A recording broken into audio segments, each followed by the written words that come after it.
자, 강의 시작하겠습니다. 이게 잠깐만요. 자, 강의 시작하겠습니다. 깍지 한번 끼실까요? 네, 쭉 올리겠습니다. 자, 오른쪽 가겠습니다. 제껴주세요. 자, 왼쪽 가겠습니다. 예, 좋습니다. 자, 먼저 이제 강의 시작하기 전에 먼저 그 다방 클리닉 밴드 매번 하셨듯이 다방 클리닉 밴드 먼저 얘기를 하고요. 그 다음에 이제 오늘 특강 내용을 하겠습니다. 먼저 특강 내용 들어가기 전에 학회지에 대한 부분은 이렇게 해보세요. 분석을 너무 많이 하지 마시고요. 거기서 갖고 갈 수 있는 키워드, 거기서 갖고 갈 수 있는 모식도 요것만 몇 개만 정리해서 가시는 거지 분석을 절대 안 합니다. 그리고 어려운 얘기도 많이 있어요. 못 알아듣는 어떤 전산 용어라든지 이런 부분이 많이 있는데 그거를 도식화하고 비교표화하고 어떤 이제 그 시험에서 적용할 수 있는 부분으로 이렇게 내 것으로 만드는 게 중요한 거지 이걸 분석하고 알아들으려고 굳이 하실 필요가 없죠. 그래서 그런 부분에서 집중하시고요. 이 학회지에 대한 부분은 나올 수도 있지만 안 나올 수도 있고요. 이거를 차별 아이템으로 적용할 수도 있지만 차별보다는 뭐가 우선이다? 기본이 우선이에요. 자, 이거 부분부터 한번 보겠습니다.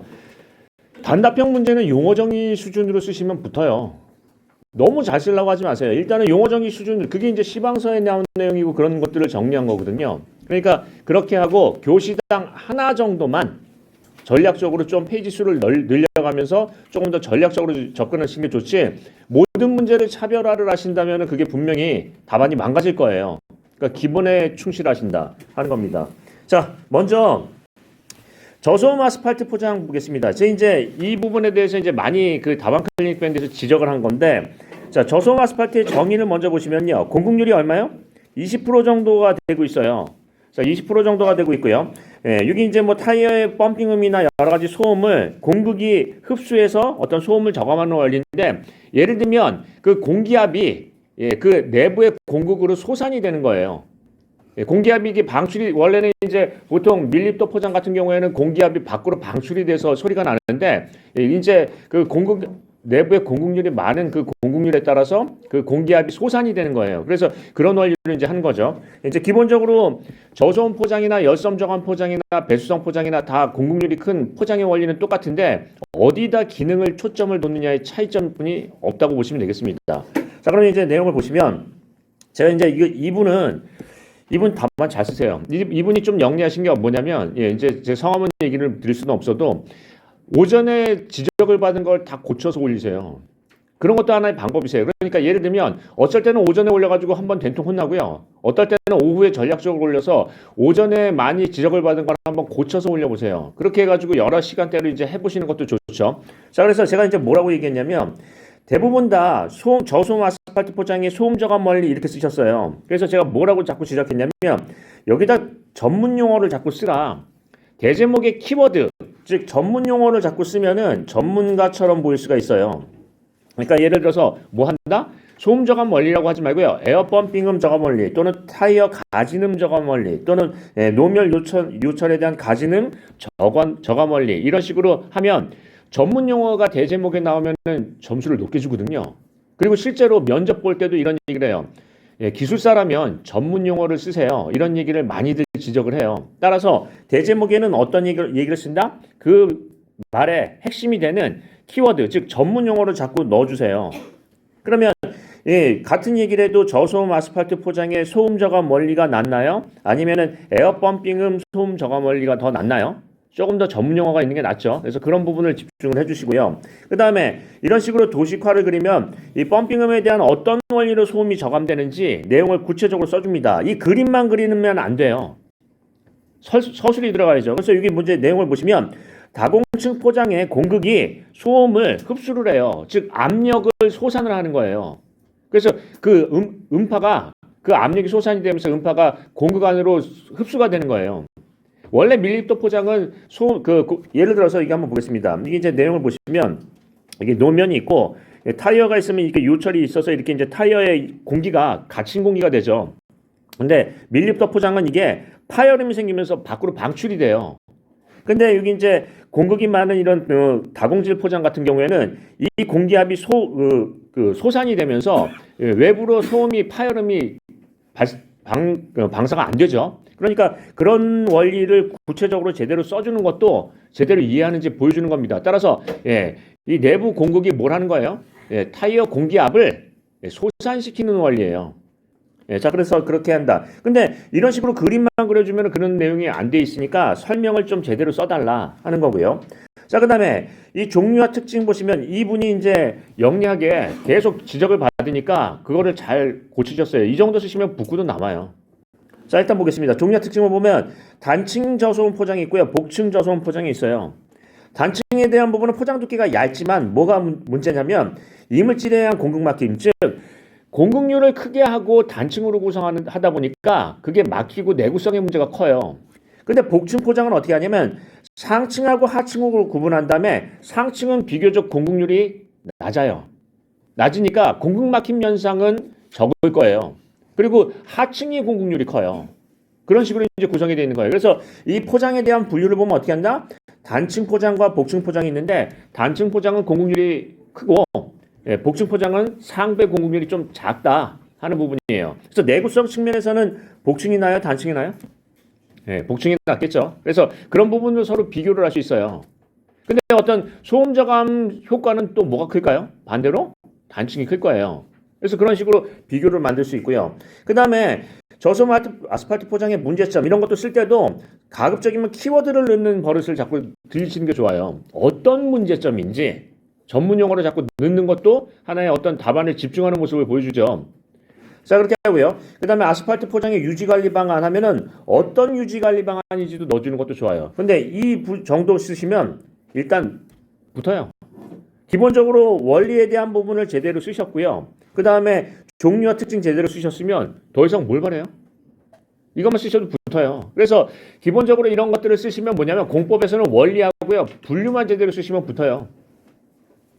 그런 부분에 대해서 제대로 아는 거를 한번 보십니다. 그리고 이런 원리에 대한 단층 저소음 포장이나 복층 저소음 포장도 각각 어떤 부분에서 사용성이 있는지, 예를 들면 복층 같은 경우는 내구성이 큰 부분이니까 주로 어떤 고속국도나 아니면 도심지의 어떤 교통량이 많은 데 유리할 수도 있을 거예요. 근데 단층 같은 경우에는 좀 통행량이 적은데 이런 데도 유리할 수도 있을 거예요. 그래서 이 두 개를 비교표를 비교하자면 많은 내용을 비교할 수 있을 겁니다. 근데 이런 부분만 하나만 제대로 이해하시면은 답안이 제대로 쓸 수 있는데 그냥 막 쓰시는 거죠. 이게 일반 포장 얘기하는 건지 뭔지도 모르겠어요. 자, 그러면 두 개만 정리해 보겠습니다. 원리 쓰실 때 이런 거는 어떻게 한다? 키워드, 전문 용어 같은 거 자꾸 넣어주세요. 대제목에. 그리고 이 종류와 특징 같은 거는 정확하게 이해하시고 쓰십니다. 이 정도는 돼야지 제대로 이해한다고 보는 거죠. 그래서 그런 부분도 생각해 보신다는 거고요. 자, 그 다음 갈까요? 네. 자, 터널의 편토압을 한번 보겠습니다. 자, 편토압은 어떤 부분에서 생기냐면 몇 가지 이제 얘기를 해보면 자, 여기 터널이 있는데 신규 터널이 있고 병선 터널이 있어요. 이게 이제 신규가 있고요. 그 다음에 이제 기존 터널이 있어요. 그래서 병선을 한다. 그러면 이 신규 터널에 굴착을 할 때 이 신규 터널 자체의 그 내부가 이완이 되면서 이동을 하죠. 이런 부분에 어떤 병설에서의 개념의 편토압이 있고요. 자, 그 다음에 이렇게 산악 지역을 통과를 한다라고 하면은 여기 이제 표토가 있고요. 그 다음에 여기 이제 뭐 예를 들어서 보통함 또는 뭐 연함 이런 식으로 돼 있다고 한다면 터널이 이런 식으로 관통한다면 이쪽으로 쓸려요. 쓸리다 보니까 편압에 대한 위험성도 있을 수 있고요.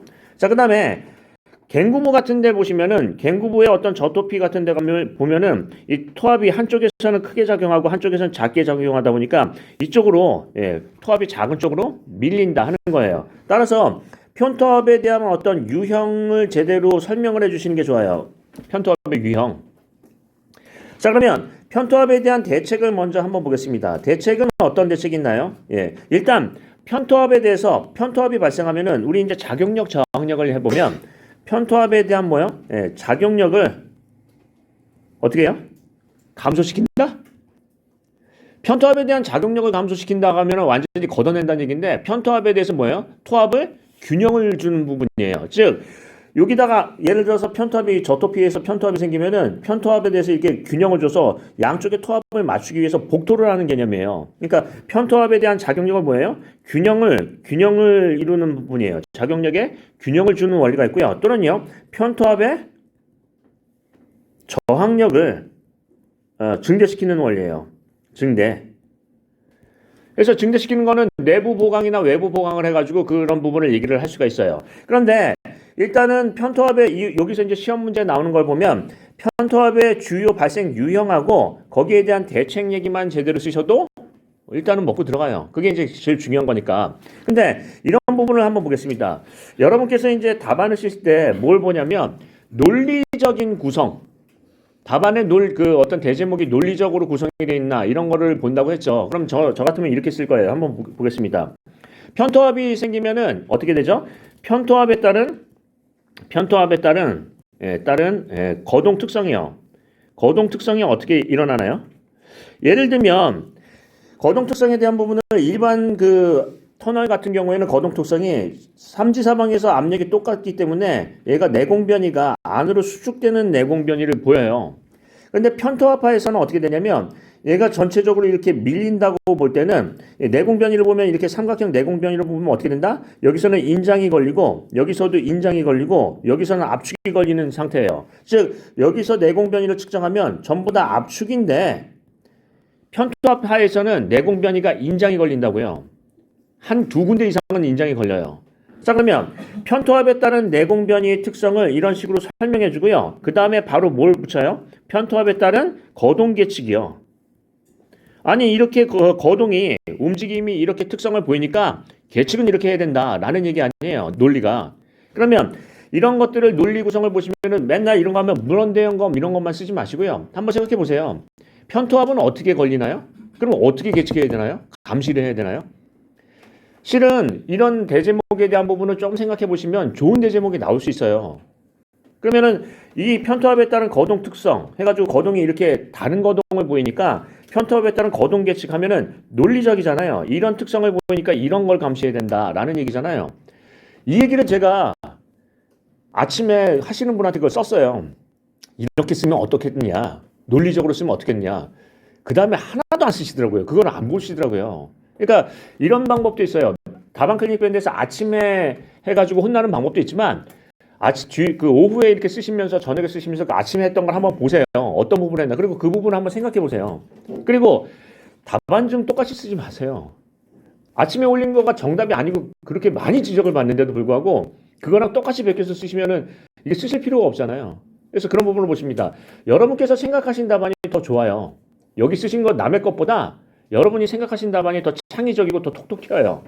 이게 되시죠. 그래서 자꾸 따라하지 않습니다. 그래서 여기 보시면은 편토합하면은 이제 문제점 유형이니까 문헌 대형감 하지만 논리적인 부분을 보면은 얘가 어떻게 움직이는지 어떻게 감시해야 되는지도 중요하니까 이런 대제목도 잡을 수 있다 하는 거죠. 자, 그럼 한번 보겠습니다. 편토합의 정의는 뭐냐면 내부 터널에 토합이 어떻게 되냐면 불균형하게 작용하는데 어떻게 불균형하게 작용하냐면 사전적인 의미는 뭐냐면 터널의 횡방향 즉 좌우에서의 토합이 불균형하게 작용하는 경우가 있고요. 터널의 종방향 전후에서 불균형하게 작용하는 경우도 얘기를 해요. 그러니까 터널에서의 토합이 횡방향 좌우에서 작용하는 토합이 불균형한 거 또는 전후에서 작용하는 토합이 불균형한 거예요. 그러니까 이런 터널에 대해서 이렇게 굴진하면 막장 전방에서도 편토합이 있나요? 따라서 막장의 대단면 토합, 대단면 굴착할 때는 어떻게 해요? 분할 굴착을 하고 여기다가 예를 들어서 터널을 이런 식으로 분할 굴착을 하고 경우에 따라서는 어떻게 한다? 여기다가 코아를 두기도 해요. 막장 지지 코아. 왜 그렇게 하죠? 편토합이 지지하려고요. 그러니까 편토합을 꼭 횡방향에 있다고만 보지 마세요. 3차원이니까 종방향에도 편토합이 분명히 존재해요. 무조건 이런 특수한 경우가 아니라 종방향에서 대단면에서도 편토합에 대한 대책을 해야 돼요. 그게 뭐예요? 막장지지 코아. 그러면 맨 처음에 이런 얘기를 해보겠습니다. 편토합의 유형을 보시면은 아까 이제 이렇게 했는데 이걸 어떻게 나누냐면 종방향에서의 편토합의 유형하고요. 횡방향에서의 편토합의 유형. 왜냐하면 터널이라는 건 2차원이 아니라 3차원이니까 이렇게 해서 얘기를 끝내서 거기에 대한 대책을 종방향 편토합 대책, 횡방향 편토합 대책으로 나눠서 쓰면 어떨까요? 좀 이렇게 좀 생각 좀 한번 해주세요. 한번 본인이 생각해 보면 아니 터널은 3차원이니까 3차원 계측까지 하잖아요. 그래서 본인이 그런 것들을 한번 생각해 보면 좋은 답안이 얼마든지 나올 수 있는데 생각을 안 해요. 그러면 이거 한번 보겠습니다. 이런 건 책이 없어요, 실은요. 찾아봐도 없어요. 근데 저도 이제 앉아서 이런 걸 풀어보면 저도 먼저 생각을 해보고 풀어보고 그 다음에 이제 첨삭을 하거든요. 근데 여러분께서 이런 능력이 없을 리가 없어요. 조금만 생각해 보시면 하는데 그거를 아예 생각을 안 하신다는 게 문제죠. 그러면 이런 답안을 보실까요? 터널의 횡방향 그 토합의 발생 유형, 편토합의 발생 유형을 두 가지로 해서 종방향과 횡방향 토합의 발생 유형을 얘기하고요. 대책은 어떻게 끌고 간다? 논리적으로요. 종방향 편토합에 대한 대책, 횡방향 편토합에 대한 대책 이렇게 끌고 가면 어떨까요? 좀 기발하게 좀 써주세요. 맨날 똑같은 얘기 쓰지 말고요. 그래서 이 답안은 굉장히 좋은 답안이 나올 줄 알고 기대를 했는데 문제는 뭐예요? 처음부터 끝까지 다 똑같아요. 그림도 똑같고 똑같은 얘기하고 뭔 얘기하는지 모르겠고 그렇죠. 자 그러면 한번 다시 보겠습니다. 여러분께서 생각하시는 게 좋은 답안이에요. 본인의 능력을 믿으세요. 더 좋은 답안이 나온다니까요. 그리고 난 다음에 남의 거 한번 보세요. 자꾸 남의 거 따라하려고 하지 마시고요. 그게 좋으세요.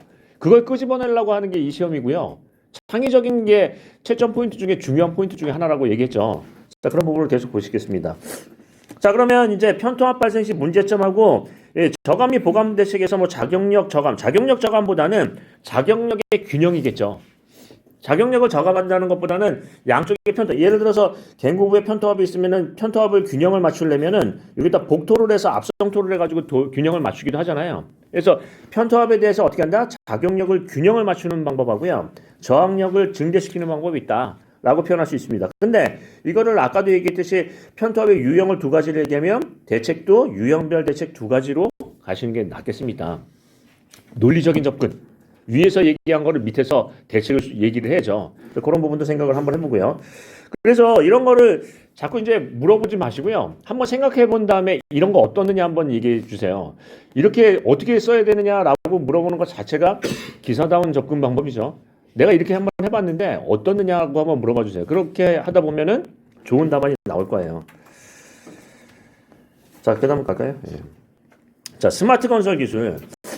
자, 스마트 건설 기술을 보시면 이제 이거 핵심은 뭐냐면 모식도를 그리는 거예요. 보통 이제 스마트 기술에 대한 부분은 BIM을 주축으로 한다는 얘기들이 많이 있어요.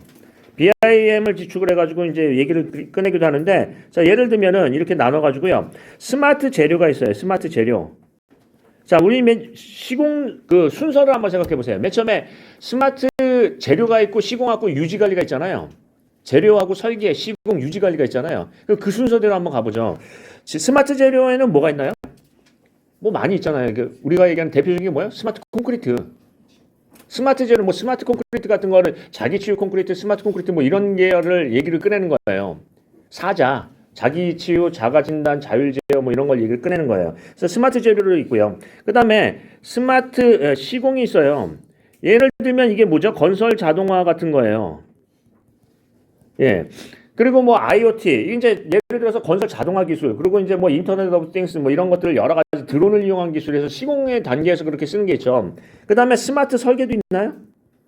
스마트 설계 기술도 있어요. 예를 들면 여기 이제 BIM도 있지만 예를 들어서 VR, 뭐 AR 뭐 이런 것도 얘기할 수 있고요.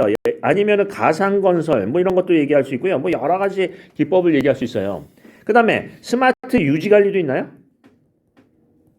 네, 스마트 유지 관리 기술은 예를 들면 뭐 드론을 이용해서 유지 관리하는 방법도 있고요. 아니면은 뭐 BIM을 이용하는 기술도 있고 뭐 여러 가지 기술이 있다고 치겠습니다. 그래서 이런 식으로 나눠요. 그러면 스마트 건설 기술의 어떤 개념 먼저 얘기를 해줘요. 구성이. 그렇게 하고요. 그 다음에 스마트 건설 기술의 뭐요? 적용 범위 또는 이거는 정의 안에 정의가 들어가 있는 거예요. 그러니까 각각에 대해서 만약에 AR을 한다고 이게 이제 이거 나와야 돼요. 자, 이거 그 개념이 나온 다음에 자, 구성해가지고요. 자, 구분 하고요. 기술 범위 또는 내용, 뭐 기술 적용 범위 해가지고요. BIM 하면 BIM은 어떻게 적용하는 거예요? BIM의 정의랑 어떤 식으로 적용하는 거죠? 이 내용을 써줘야 돼요. 자, 그 다음에 뭐 예를 들어서 AR 하면 AR은 어떤 식으로 적용하고 정의는 뭐고 어디다 적용해요? 그래서 이런 것들을 뭐 기술 범위라고 쓸 수도 있고요. 아니면은 뭐라고도 쓸 수 있다. 여기다가 내용에다가 정의 쓰고 적용 대상 뭐 이렇게도 쓸 수 있어요. 그래서 스마트 건설 기술에는 핵심은 두 가지예요. 그 스마트 건설 기술의 개념이 어떻게 되어 있느냐 하고요.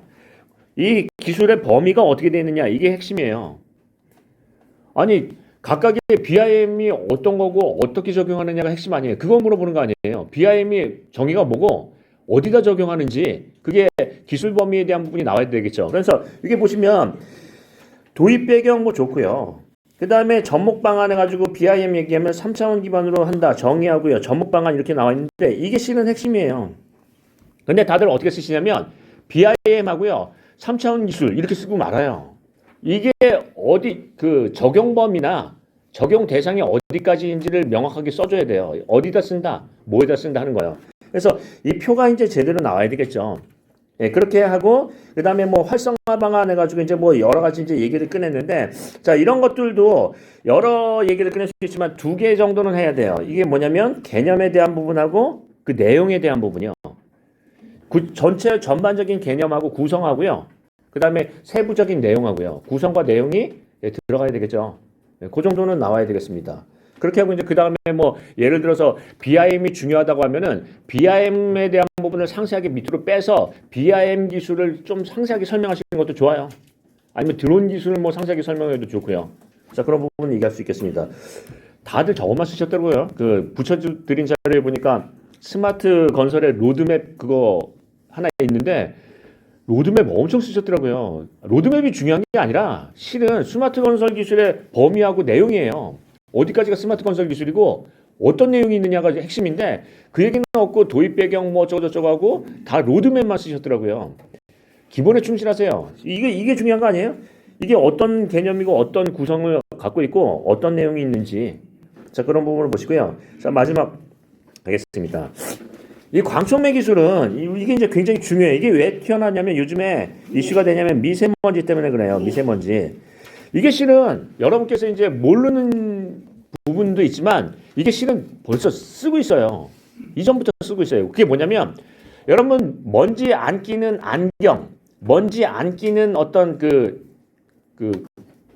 광택제 같은 거요. 그러니까 차량에 보면은 먼지나 빗방울 같은 게 끼지 않고 물에 흘러내리는 거 있죠. 그런 거 또는 안경 같은데 먼지 안 끼게 하는 그런 기술이 있고요. 광촉매 코팅을 한 거예요. 그 다음에 이런 걸 한번 보겠습니다. 반사경 같은 거 도로에 있잖아요. 그럼 이게 거기다 먼지를 안 끼게 코팅을 한 거예요. 안 그러면 뿌옇게 끼는데 얘는 항상 반들반들한 거예요. 그러니까 뭐 TV 같은 데 보시면은 자동차 어떤 용품 보면은 광촉매 코팅제가 있어가지고 그걸 뿌리면은 얘가 물이 또르르 굴러내리고 먼지도 안 끼는 거예요. 그런 기술들을 콘크리트에 하는 거예요. 그러면 자 이제 기술의 원리를 정확하게 한번 되짚어 보겠습니다. 이거 이제 어디 있냐면 우리 용어 정의에도 이게 있어요. 정의에도 이게 있는데 자 1차 반응과 2차 반응으로 나뉘죠. 첫 번째는 어떻게 되냐면 광촉매, 티타늄 같은 광촉매 물질을 콘크리트에다 섞으면 이게 뭐냐면 원래는 표면에 도포해가지고 그런 그 세정제로 쓴 거예요. 세정제 같은 거 생각하시면 돼요. 그거를 이제 하려고 표백제요. 표백제를 하려고 콘크리트에다 그걸 입혔는데 그게 효과가 좋은 거예요. 그래서 이제 자 광촉매를 넣으면 어떻게 되냐면 자외선을 이렇게 쏘면 얘가 활성화가 돼요.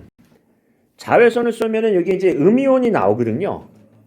그러니까 얘가 음이온이 이제 활성화가 돼서 나와요. 그럼 얘가 이제 음이온이 나오면 어떻게 되냐면 얘가 이제 환원 반응을 통해서 뭐 한다? 활성산소가 나와져요. 이게 이제 활성산소거든요. 그러니까 즉 광촉매를 피복을 하거나 이제 함침을 시킨 콘크리트에 자외선을 쏘면은 자 1차 반응은 어떻게 되냐면 환원 반응과 산화 반응을 통해서 뭐가 나온다? 활성산소가 나와요. 활성산소는 여기 이온화가 돼 있어요. 분해가 돼 있어요. 이 분해가 돼 있는 게 뭐랑 붙냐면은 오염물질, 이산화황산이나 일산화질소나 이런 것들이 오염물질하고 얘가 붙어요. 붙으면 어떻게 되냐면 저농도 오염물질이 돼요. 그게 붙어가지고 어떻게 되냐면 표면에 다 붙어 있어요. 그럼 그게 나중에 비가 맞으면은 또르르 굴러내리는 거예요. 그런 방법이에요. 이게 뭐가 효과가 있느냐? 실은 우리가 하는 어떤 발수제, 표백제 이런 것들, 안경의 김서림 방지제 뭐 이런 것들을 다양하게 쓰고 있어요. 그러면 그게 어떻게 되냐면 먼지가 흡착이 돼서 붙어 있는 게 아니고요. 얘가 분해가 돼서 떨어져 나가 있는데 그게 이제 물에 맞으면 떨어진다는 거죠. 근데 얘가 1차 반응은 산화 반응과 환원 반응을 해서 활성산소가 이온화가 된 게 나와서 이 오염물질하고 붙으면은 저농도 오염물질이 돼서 그게 비 맞아서 떨어져 내린다라는 거예요. 그러면 기본적으로 광촉매 콘크리트의 반응 메커니즘은 어떻게 되죠? 1차 반응에서는 활성산소가 나온다. 즉 이온화가 된다는 거예요. 그럼 2차 반응에서는 어떻게 해요? 이 오염 물질과 이온 물질이 서로 반응을 해서 저농도 물질화 된다라는 거예요. 그럼 이게 비 맞으면 그냥 굴러 떨어지는 거예요. 근데 토양에 내려가도 오염 물질이 아니에요. 그래서 그런 부분으로 하기 때문에 표면에 먼지도 없고 그런 거예요. 그러니까 자동차의 어떤 배기, 녹, 뭐 기름때 이런 것들이 다 어떻게 된다? 비 맞으면 흘러내리는 꼴이에요. 이해되시죠? 근데 실은 이런 것들이 언제 있었다? 자동차 뭐 이런 발수제나 그런 것들이 이런 원리를 이용하는 거예요. 효과가 많을까요? 적을까요? 우리가 생각하는 것보다 훨씬 크다라는 거예요. 자, 그러면 기본적으로 광청맥 콘크리트에 대한 부분은 이거 설명을 써줘야 돼요. 활성화해가지고 그 어떤 이온 물질을 만들고 이 활성화된 활성산소가 농도가 짙은 어떤 오염 물질과 반응해서 저농도 물질을 만든다라고 이해되게 쓰셔줘야 돼요. 자, 그렇게 쓰고요. 그리고 이제 중요한 거는 적용 분야예요. 뭐 건축 내장재 뭐 이렇게 하고 도로 포장 같은데 이거 쓴다고 하는 거예요. 강원일보랜다. 강원일보에서 나온 거예요. 그죠? 네, 그래서 강원도에서는 포장에다 이거 하기로 했다면서요. 예, 시험 포장하고 이거 확충하기로 했다면서요. 앞으로 미세먼지 저감하기 위해서 어떻게 한다? 서울시에서도 도입하기로 했다면서요. 이게 이제 계속 이런 부분에서 어떤 활성화 대책이 나오고 있으니까 이 부분도 요즘에 중요해요. 도로 포장에도 하고 건축 내장재도 외장재도 하고요. 이런 걸로 많이 쓴다라는 거예요. 이해되시죠? 도로 포장 같은 데 하면 좋아요. 왜냐하면 건축 외장재보다 도로 포장이 효과적인 게 아니 배기가스가 밑으로 다 이렇게 뿜어대고 그 다음에 비가 오면 거기 이제 흥건하게 그 빗물이 건축의 그 수직 벽면보다는 수평 벽면의 어떤 그 발수 면적이 크잖아요. 그러니까 그런 부분에서 세척 효과가 더 클 거예요. 그래서 그런 부분에서 포장에다가 많이 적용한다는 얘기도 꺼내고 있어요. 자, 그러면 두 가지를 보겠습니다. 요즘에 이거 뜨니까 공부를 해야죠. 자, 그러면 광청맥 콘크리트에 대한 메커니즘하고요. 광청맥 콘크리트에 대한 적용 분야 이 두 가지만 제대로 쓰시면 돼요. 이해되시죠? 근데 이 메커니즘을 좀 설명을 제대로 해주세요. 자외선에 의해서 활성산소가 생성이 되고요. 활성산소가 오염물질하고 붙어서 떨어지는 거예요. 이해되시죠? 그게 실은 많아요. 뭐 김서림 방지제, 무슨제, 뭐 코팅제, 뭐 이런 것들이 자동차 용품에 엄청 많아요. 자동차 용품에 유리막 코팅 같은 거 하고 뭐 그렇게 하면은 물이 또르르 막 굴러내리잖아요. 그런 원리라고 비슷하게 보시면 돼요. 자, 그런 얘기도 하는 겁니다. 자, 그럼 이 정도로 하고요. 일단